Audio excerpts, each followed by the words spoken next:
बिस्मिल्लाहिर्रहमानिर्रहीम। अस्सलाम वालेकुम इख्तिलाफ राय के साथ मैं हूं इफ्तिखार काज़मी। इक़्तिदार की गुलाम गर्दिशों में लड़ी जाने वाली सर्द जंग अब गर्म जंग में तब्दील होती जा रही है और कहने वाले कहते हैं कि साजिशों के जाल बुने जा रहे हैं। ये साजिशें कौन कर रहा है, क्यों कर रहा है और इन साजिशों का मकसद क्या है, इस पर कई सवाल मौजूद है। तो कहने वाले ये भी कहते हैं कि सियासत की बिसात पर खेला जाने वाला सियासी खेल अब उस मरहले पर पहुंच गया जहां किसी को शय और किसी को मात हो सकती है। एक अहम केस में वज़ीर आज़म को अचानक सुप्रीम कोर्ट में पेश होना पड़ा और उस केस में साबिक अस्करी क़यादत के खिलाफ सानहा APS का मुकदमा दर्ज करने के हवाले से पेशरफ्त के बारे में पूछा गया। तो इस एक्टिविटी ने इस्लामाबाद में अफवाहों का बाजार गर्म कर दिया, जिसने अब पूरे मुल्क को लपेट में ले लिया कि प्राइम मिनिस्टर का सुप्रीम कोर्ट में पेश हो जाना यह खतरे से खाली नहीं है। और क्या प्राइम मिनिस्टर को सुप्रीम कोर्ट में बुलाया जाना किसी प्लानिंग का हिस्सा है या ये रैंडमली हुआ है, यानी ये केस आया और उस केस से पेशरफ्त के हवाले से सुप्रीम कोर्ट ने प्राइम मिनिस्टर को तलब कर लिया।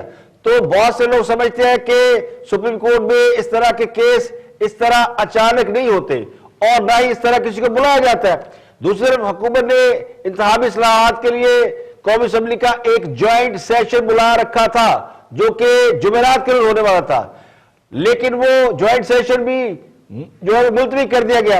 तो वज़ीर आज़म की ने मुश्तरका इजलास के हवाले से जो आज तकरीर की उसमें उन्होंने कहा कि कल अरकान असम्बली मुश्तरका इजलास में जहाज समझकर वोट करें, लेकिन वो इजलास अचानक कैंसिल हो गया।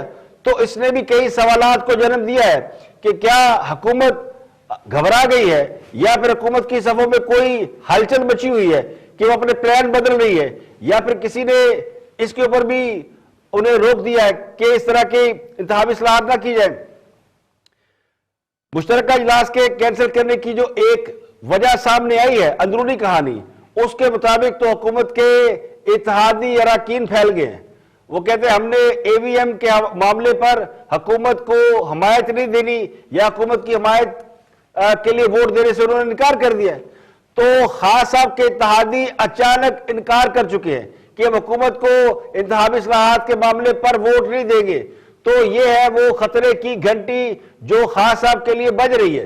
पहले तो एक दो घंटियां बज रही थी, अब लगता है खान साहब के चारों तरफ घंटियां बज रही हैं और हुकूमत के इत्तेहादी जिनके बारे में ये कहना गलत नहीं है कि वो किन के इशारों पर चलते हैं, और ये वो जमातें हैं जो एस्टेब्लिशमेंट के बहुत करीब समझी जाती हैं और खास साहब के साथ उनके इत्तेहाद की वजह भी यही थी कि ये एस्टेब्लिशमेंट के कहने सुनने में है और उन्होंने खास साहब को जब सपोर्ट किया तो फिर ये इत्तेहादी उनके साथ लग गए।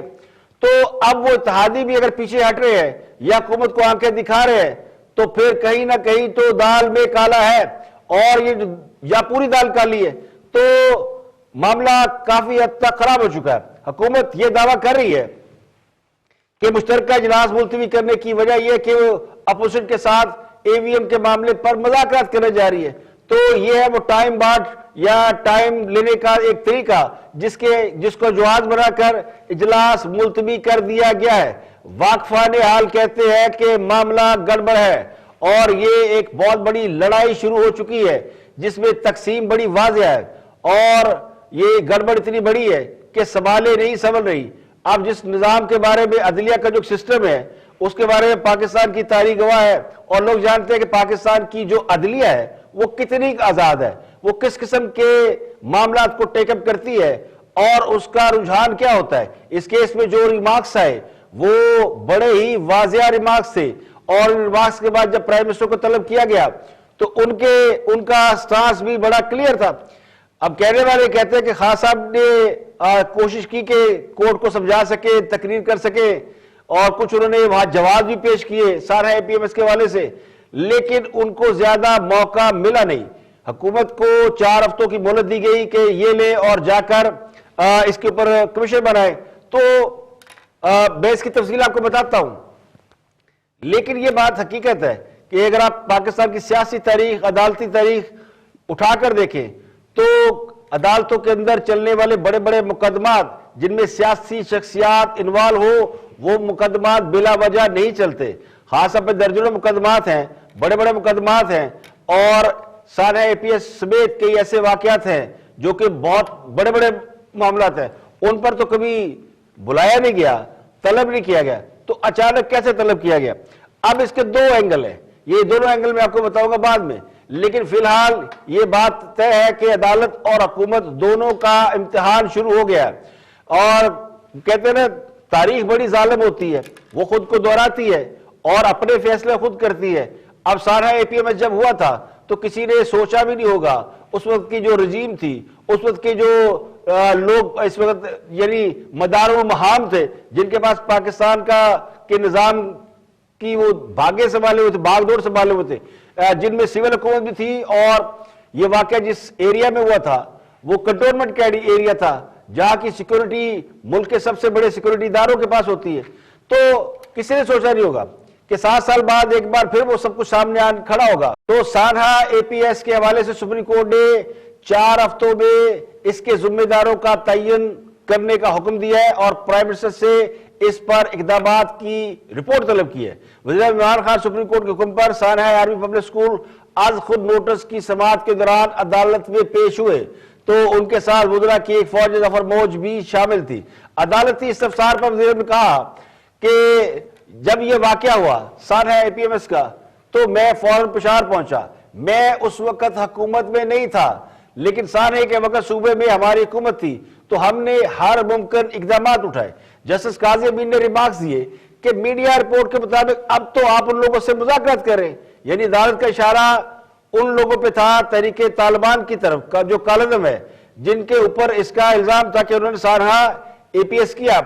तो जस्टिस इजाजुल एहसन ने रिमार्क्स दिया कि रिपोर्ट के मुताबिक कोई खास इकदाम नहीं उठाए गए थे। चीफ जस्टिस ने इस्तफसार किया कि आईन पाकिस्तान में अवाम की हिफाजत रियासत की जिम्मेदारी है, रियासत ने बच्चों के वालिदैन को इंसाफ दिलाने के लिए किया क्या? अब उस वक्त अगर आप इक़्तिदार में नहीं थे, तो अब तो आप इक़्तिदार में हैं, मुजरिमों को कटहरे में लाने के लिए आपने क्या किया? हमें आपकी पॉलिसी फैसलों से कोई सरोकार नहीं। हम ये पूछ रहे हैं कि इतने साल गुजरने के बाद भी मुजरिमों का सुराग क्यों नहीं लगाया जा सका? तो वज़ीर आज़म ने कहा कि हमारा 9/11 से कोई ताल्लुक नहीं था, हमें नहीं पता था कौन दोस्त है कौन दुश्मन है। उस वक्त कहा यह गया था कि अमेरिका की जंग है, हमें मुदाखलत नहीं करनी चाहिए, लेकिन इस जंग में 80,000 लोग शहीद हो गए। तो जस्टिस काजी अमीन ने फिर कहा कि जनाब वज़ीर आज़म साहब, आप प्राइम मिनिस्टर हैं, आपका एहतराम करते हैं, लेकिन आपको माजी में जाने की जरूरत नहीं है, जो पीछे हुआ उसको छोड़े। ये बताए सानहे के बाद से अब तक क्या कुछ किया गया, क्या इकदाम उठाए गए? तो पहली बार प्राइम मिनिस्टर पाकिस्तान इमरान खान ने इस बात का एतराफ किया कि सानहे के बाद नेशनल एक्शन प्लान बना था, जिसमें उस वक्त की सियासी क़यादत खड़ी हुई और हमने ये जंग जीत ली।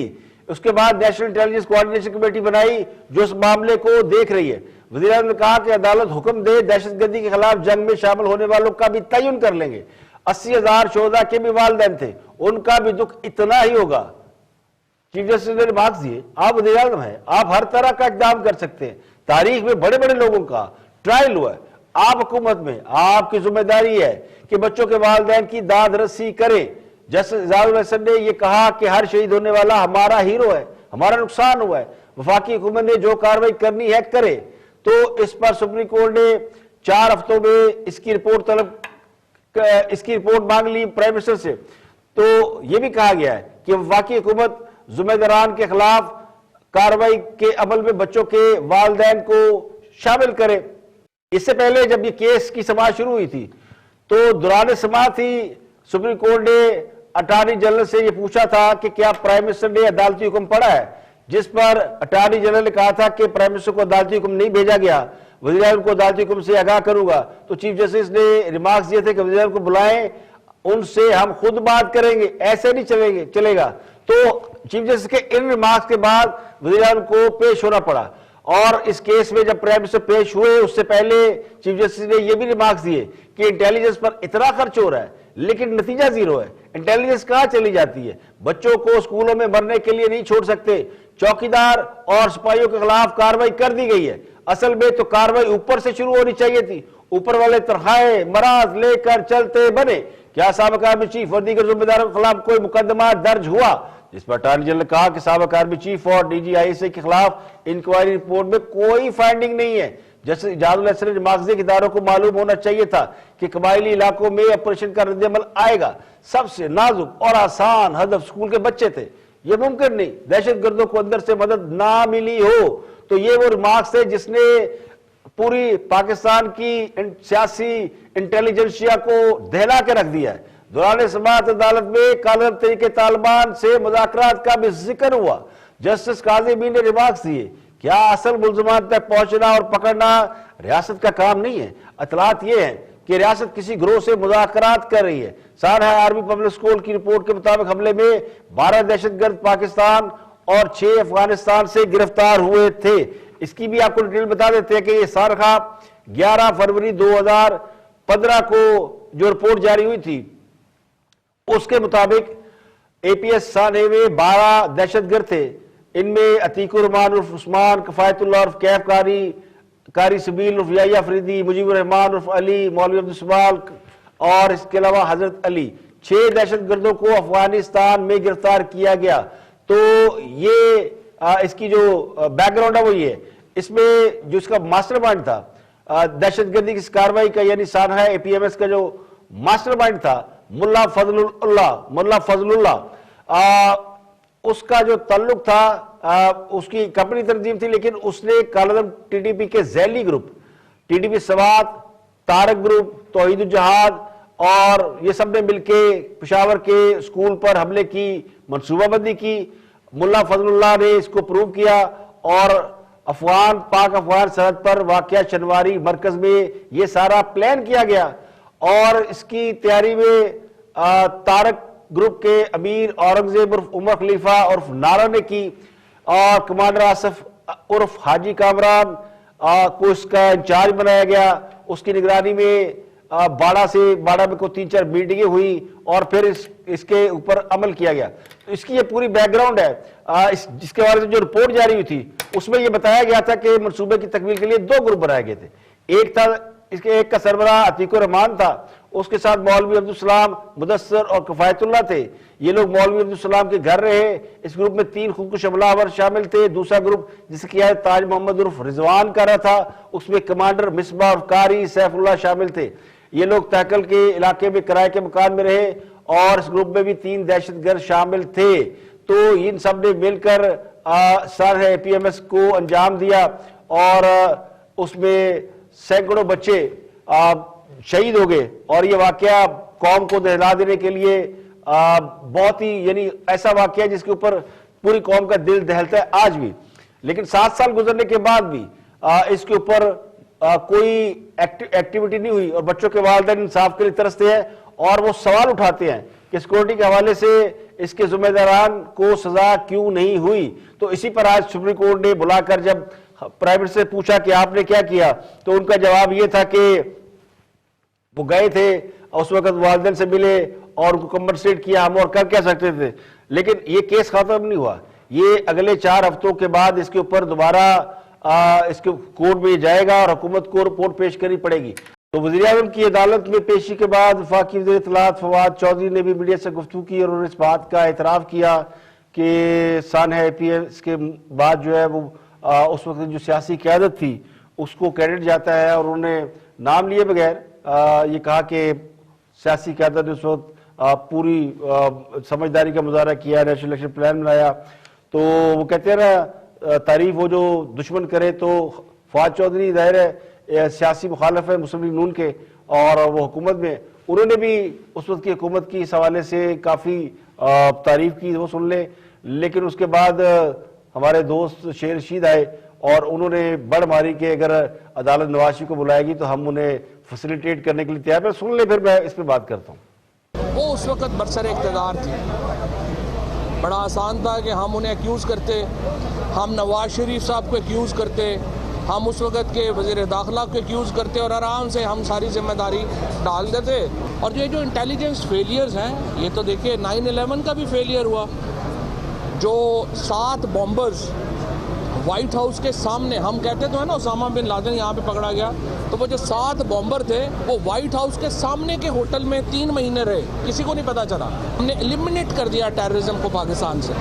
आज अल्हम्दुलिल्लाह पाकिस्तान में ज़िंदगी अगर नॉर्मल हुई है तो ये नेशनल एक्शन प्लान के बाद पाकिस्तान की फ़ौज ने जो कुर्बानियाँ दी, पाकिस्तान की सिक्योरिटी एजेंसीज ने जो कुर्बानियाँ दी, और यहाँ पर पाकिस्तान की सियासी क़यादत को भी एक क्रेडिट देना बनता है। अदालत ने फैसला किया है 4 वीक्स में, उन्होंने कहा है कि एक कमीशन क्रिएट किया जाए, और कमीशन इसमें तहकीकात मुकम्मल हो चुकी हैं। जो मेन हैंडलर्स थे वो पहले ही एलिमिनेट हो चुके हैं। अब उन्होंने कहा है कि जो बाकी जिनकी मॉरल जिम्मेदारियां बनती हैं उनका डिटरमिन किया जाए। वो कमीशन की रिपोर्ट भी है, 4 हफ्ते पे हम करके सुप्रीम कोर्ट के सामने इंशाल्लाह उसको भी रखेंगे।